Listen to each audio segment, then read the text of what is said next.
বিশ্বকাপে কুরাসাওয়ের প্রথম গোলটা মনে আছে? লিভানো কোমেনেন্সিয়ার শটটা জার্মানির জালে জড়াতেই ক্যামেরার লেন্স খুঁজে নিয়েছিল দলটির কোচ ডিক অ্যাডভোকেটকে।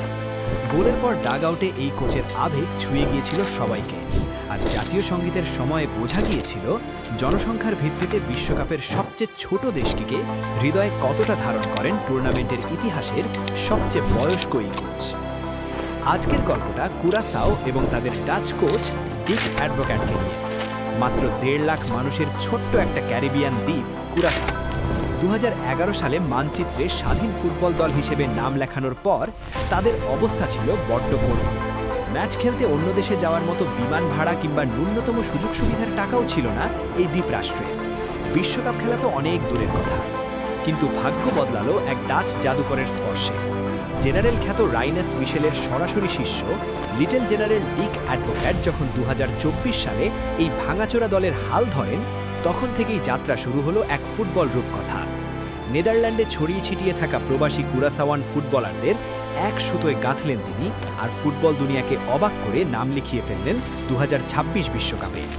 পৃথিবীর ইতিহাসে সবচেয়ে কম জনসংখ্যার দেশ হিসেবে বিশ্বমঞ্চে উঠে এলো কুরাসাও। কিন্তু নিয়তি বোধহয় এই রূপকথা সহজে মেনে নিতে চায়নি। যে মানুষটা কুরাসাওকে বিশ্বকাপের স্বপ্ন দেখালেন, বিশ্বকাপ ঠিক আগ মুহূর্তে তিনি কোচের পদ থেকে ইস্তফা দিলেন, কারণ তার নিজের কলিজার টুকরো তার মেয়ে তখন লড়ছিলেন ক্যান্সারের সাথে। এমনকি যে ম্যাচে জামাইকার সাথে ড্র করে কুরাসাও ইতিহাস গড়েছিল, মেয়ের কেমোথেরাপির সময় পাশে থাকতে সেই ম্যাচে ডাগআউটেও বসতে পারেননি তিনি। চোখের জল ফেলে এই বৃদ্ধ বলেছিলেন, ফুটবল আমার জীবন হতে পারে, কিন্তু পরিবার সব সময় ফুটবলের আগে। তবে যাওয়ার আগে নিজের হাতে করা দলটির কথা ভুলে যাননি ডিক। তার নিজের পরামর্শ আর অনুরোধেই কুরাসাওয়ের ডাগআউটের দায়িত্ব নিলেন আরেক ডাচ কোচ ফ্রেড রাটেন। তবুও মনে হচ্ছিল ডিক অ্যাডভোকেটের জীবনের শেষ রূপকথাটা বুঝি একরাশ অপূর্ণতা নিয়ে ডায়েরির পাতায় বন্দী হয়ে গেল। কিন্তু কুরাসাও যেন ডিক অ্যাডভোকেট ছাড়া অনাথ হয়ে পড়ল। রাটেন আর অ্যাডভোকেটের মধ্যে স্কোয়াড নিয়ে চমৎকার আলোচনা হলেও রাটেনের অধীনে দলের খেলোয়াড়রা তার কৌশল একদমই মানিয়ে নিতে পারছিলেন না। চীন আর অস্ট্রেলিয়ার কাছে বড় ব্যবধানে হেরে দল বিশ্বকাপ শুরুর আগেই খেই হারিয়ে ফেলল। পরিস্থিতি এতটাই বিষাক্ত হয়ে উঠেছিল যে দলের প্রধান স্পন্সর কোম্পানি কোরেন্ডনের সিইও আতিলে উসলু সরাসরি হুমকি দেন, রাটেনকে না সরালে তারা বার্ষিক ১ মিলিয়ন ইউরোর স্পন্সরশিপ বন্ধ করে দেবেন।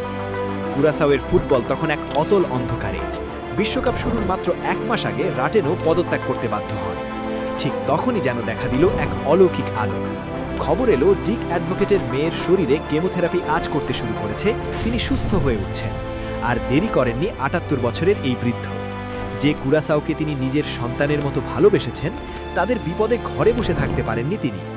বিশ্বকাপ শুরুর মাত্র ১ মাস আগে আবার কুরাসাওয়ের ডাগআউটে ফিরে আসেন এই মহানায়ক।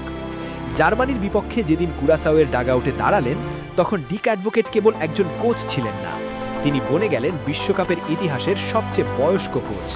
সেদিন তার প্রতিপক্ষ ডাগআউটে থাকা জার্মানির কোচ ইউলিয়ান নাগেলসম্যান ছিলেন তার চেয়ে পুরো ৪০ বছরের ছোট। নাগেলসম্যানকে জিজ্ঞেস করা হয় তিনি ৭৮ বছর পর্যন্ত কোচিং করাবেন কিনা, তিনি হেসে মুখে না বলেন।